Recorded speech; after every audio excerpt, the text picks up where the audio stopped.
Suatu siang, di pemakaman kecil desa terpencil, puluhan orang berkumpul mengiringi kepergian seorang pria tua yang tak banyak dikenal. Namanya Pak Karim, tukang bangunan biasa, hidup sebatang kara, dan dikenal hanya sebagai orang yang jarang bicara. Namun hari itu, ada yang berbeda. Beberapa pelayat tiba-tiba menghentikan langkah mereka. Mata mereka terbelalak. Dari liang lahat yang masih terbuka, tercium bau harum yang menenangkan hati. Bukan bau bunga, bukan wangi minyak, tapi aroma lembut yang menusuk kalbu. Satu persatu orang mulai menangis, tapi bukan tangis duka, melainkan tangis kagum. Siapa sebenarnya orang ini? Bisik seorang anak muda. Semalam aku bermimpi, ia dijemput oleh malaikat berwajah cerah. Ujar seorang tetangga tua, musala kecil di ujung desa. Ternyata ia yang bangun dengan tangannya sendiri, tambah yang lain. Hari itu, langit seolah ikut berkabung. Awan meneduhkan bumi, dan angin berembus perlahan. Tak ada kata terakhir dari Pak Karim, tapi jejak hidupnya mulai berbicara setelah ia tiada. Inilah kisah tentang seorang hamba yang membangun rumah Allah dalam diam, dan kini Allah membangunkan taman surga untuknya di alam kubur. Kisah nyata yang akan menggugah hati setiap jiwa yang mencari makna sejati dari hidup dan kematian. Simak kisah ini hingga akhir, karena bisa jadi Pak Karim adalah cermin dari hati kita yang sering lalai. Assalamualaikum warahmatullahi wabarakatuh. Selamat datang di Irman Hidayah, tempat di mana kisah bukan sekedar cerita, namun lentera hati yang menerangi jalan menuju kebenaran. Bagikan video ini agar menjadi amal jariah yang terus mengalir. Terima kasih. Namanya Karim. Usianya 55 tahun. Tinggal di sebuah desa kecil di balik bukit. Di rumah sederhana berdinding bambu yang mulai rapuh, beratap seng tua yang berkarat. Tak ada perabot mewah, tak ada kendaraan, hanya sepeda usang yang menemaninya kemana-mana. Ia adalah tukang bangunan serabutan. Setiap hari memikul palu, semen, dan cetok. Berjalan kaki menyusuri desa, menawarkan jasanya. Kadang memperbaiki tembok, kadang membetulkan genteng, kadang hanya sekadar membantu menggali saluran air. Bayarannya tak tentu, kadang uang, kadang makanan, kadang hanya ucapan terima kasih. Pak Karim tak banyak bicara. Ia bukan tipe yang suka bercerita tentang dirinya. Bahkan tak punya ponsel pintar. Ia tak dikenal dunia maya, tak hadir dalam algoritma sosial media. Tapi di dunia nyata, jejaknya membekas meski diam-diam. Ada satu kebiasaannya yang tak diketahui banyak orang. Setiap kali bekerja di proyek bangunan, ia akan meminta sisa-sisa bahan yang sudah tak dipakai. Potongan kayu, semen yang tak habis, batu bata yang retak. Semua ia kumpulkan, bawa pulang, dan simpan rapi di belakang rumahnya. Tetangganya mengira itu hanya tumpukan sampah. Tapi diam-diam, ia sedang membangun sesuatu. Sebuah musala kecil di lahan kosong tak jauh dari rumahnya, sendirian, tanpa publikasi, tanpa donatur. Ia tahu betapa jauhnya masjid dari kampungnya. Ia tahu ada anak-anak yang enggan sholat karena tak ada tempat yang layak. Maka dengan tenaganya yang tersisa, ia mulai menata batu demi batu. Sholat, katanya, harus dimudahkan, karena hidup ini sudah cukup berat. Tak hanya itu, ia sering terlihat membawa sekantong beras ke rumah janda tua yang tinggal sendiri. Kadang membantu memperbaiki pagar rumah fakir miskin tanpa diminta. Lalu pergi sebelum sempat disyukuri. Ia tak ingin dikenal. Ia hanya ingin Allah tahu. Pak Karim hidup sederhana, makan seadanya, pakaian lusuh, tapi jiwanya sangat mewah.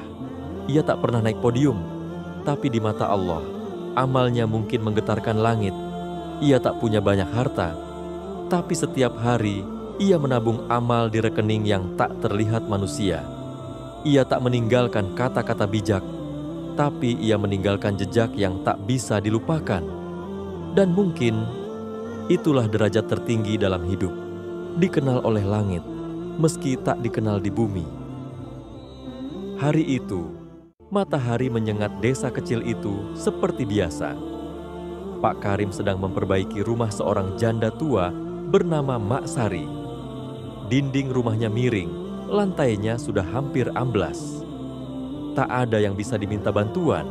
Semua terlalu sibuk dengan urusannya masing-masing. Tapi Pak Karim datang. Tanpa dipanggil, tanpa diminta. Ia membawa palu, semen, dan beberapa papan kayu bekas dari gudang kecilnya. Dengan tubuh kurus dan baju yang basah karena keringat, ia mulai bekerja sejak pagi. Tanpa banyak bicara, hanya sesekali tersenyum kepada Mak Sari yang menyiapkan air minum di bawah pohon. "Sudah cukup, Bapak, nanti sakit," kata Mak Sari dengan khawatir. Pak Karim hanya tersenyum. "Kalau ini roboh, siapa yang tidur di dalam, Bu?" Tangan tuanya terus bekerja, mengerat, memaku, menambal dinding yang lapuk. Jam sudah menunjukkan tengah hari. Matahari tepat di atas kepala. Tapi Pak Karim belum berhenti. Hingga tiba-tiba ia terdiam. Matanya nanar. Nafasnya mulai berat. Ia duduk bersandar di tembok yang baru ia perbaiki. Tangannya menggenggam cetok, namun menggigil pelan. Lalu tanpa suara, tubuhnya tergelincir ke tanah. Mak Sari berteriak memanggil tetangga. Warga datang berlari, tapi takdir sudah datang lebih dulu. Pak Karim wafat di tempat yang paling ia cintai, di tengah pekerjaan menolong orang yang tak mampu. Jenazahnya dibawa ke rumah duka, diselimuti kain kafan sederhana, tapi ada sesuatu yang membuat semua orang tercengang. Dari tubuhnya tercium aroma harum, semerbak, lembut, seperti wewangian dari bunga yang tak pernah tumbuh di bumi. Bahkan orang yang lewat bertanya, "Siapa yang wafat? Kok harum sekali?" Tak sedikit yang akhirnya ikut ke pemakaman hanya karena mendengar tentang keharuman itu.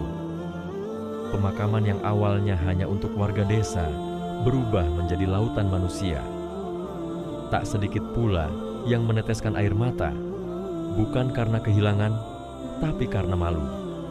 Karena mereka baru sadar, orang yang sering mereka pandang sebelah mata ternyata menyimpan cahaya yang luar biasa.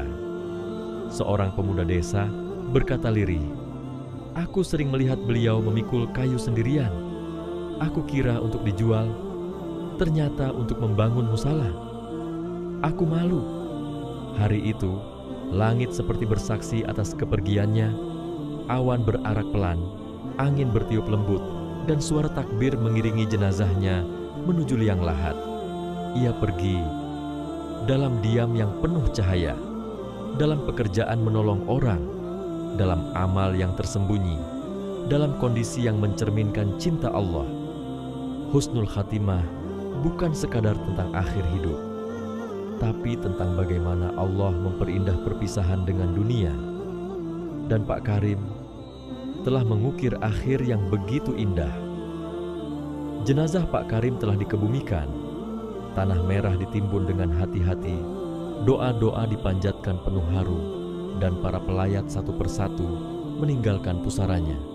Namun setelah semua pergi, di alam yang tak bisa dijangkau mata manusia, sesuatu terjadi. Di balik tabir dunia, dua makhluk cahaya turun dari langit. Tubuh mereka besar dan kuat, wajah mereka tegas, memancarkan wibawa dari dunia yang tak terjangkau logika manusia. Mereka adalah Mungkar dan Nakir. Di alam kubur, Pak Karim terbangun. Wajahnya bercahaya, tubuhnya bersih, tidak seperti tubuh yang baru saja dikubur. Ia duduk tenang dalam kesadaran baru, tanpa ketakutan. Kedua malaikat itu mendekat dan bertanya dengan suara yang mengguncang langit dan bumi, "Siapa Tuhanmu?" Dengan suara lembut, ia menjawab, "Tuhanku adalah Allah." "Apa agamamu?" "Islam." "Siapa nabimu?" "Muhammad Shallallahu Alaihi Wasallam." Tak ada keraguan dalam jawabannya, tak ada gemetar di lidahnya, karena selama hidup ia mengenal Allah, menyembahnya, dan mencintai Rasul-Nya, meski dalam kesunyian yang tak disorot manusia. Lalu salah satu malaikat tersenyum dan berkata, "Engkau membangun rumah Allah di dunia, maka Allah bangunkan taman untukmu di alam kubur." Sekonyong-konyong, tanah di sekelilingnya berubah. Kuburannya diluaskan sejauh mata memandang. Dindingnya berubah menjadi cahaya, Atapnya dipenuhi wangi kasturi. Dari sisi kiri dan kanan, pohon-pohon surga tumbuh dengan buah yang menggantung rendah. Ia duduk di atas permadani cahaya. Di hadapannya, air mengalir dari mata air jernih. Udara berhembus lembut, membawa ketenangan yang tak pernah ia rasakan selama di dunia. Tiada lagi palu di tangannya, tiada lagi tubuh yang letih, hanya kedamaian dan janji Allah yang terbukti nyata. Di alam yang sunyi dari manusia, Allah mendekapnya dengan kasih sayang. Kubur itu kini menjadi taman dari taman-taman surga. Dan Pak Karim telah pulang ke tempat yang ia bangun dengan tangannya sendiri, walau hanya dari sisa-sisa papan dan niat tulus yang tersembunyi. Sungguh, siapa yang membangun untuk Allah, maka Allah membalasnya dengan sesuatu yang tak bisa dibayangkan manusia. Hari-hari berlalu sejak kepergian Pak Karim. Namun, kepergiannya justru meninggalkan kehidupan yang baru. Musala kecil di ujung desa yang dulu sepi dan dipenuhi debu, kini ramai oleh anak-anak muda yang datang dengan malu dan rindu.